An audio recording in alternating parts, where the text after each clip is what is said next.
Ka wadhi nyime eni jotelo mag Kenya Kwanza e kaunti ma Trans Nzoia olando dwaro mar bago romo od buche 25 mag kaunti no mar kawo pach jopiny ewi chenro mag dongruok. Chenro no geto loso agenda motelo ne jatend piny William Ruto timo limbe e gwenge makono dwe mabiro kane giloso e kar chung' od bura ma Sitatunga. Jotelogo wacho ni romono dhi chiwo thuolo ne jodak mar golo pachgi kotenore kod dongruok sectors mag thieth, somo kod pur. Bende ne gitiyo kod thuolono mar kwayo jopiny mondo oti machiegni gi jotelo mar neno ni dongruok ochwal e sama jatend piny dhi timo limbe mare kono.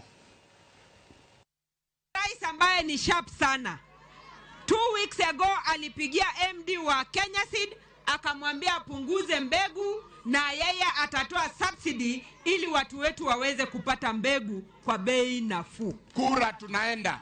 Rais anapoongea mambo ya kwenda Singapore anamaanisha ile anachosema.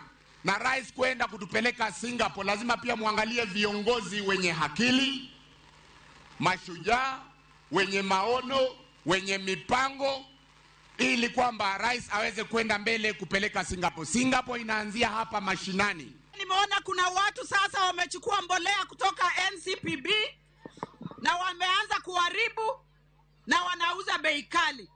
Mimi nataka kuwaomba wakulima muhakikishe mnachukua mbolea ambayo William Ruto amerudisha bei chini 2,500. Ningependa kuwaomba zile miradi ambazo mmeomba Mheshimiwa Rais anazileta hapa. Na wacha niwaambie, mugala muwe lakini haki yake mupe ama namna gani? Kwa hivyo ningependa kuomba wana Sitatunga, simameni na rais, simameni na hii agenda ya tutam, kwa sababu nikiangalia wale wengine hawana agenda yao ni moja tu, ati one term. Nya koromgojonga da kawo yweyo ma adundo. Kapo kodhi yweyo matin ochen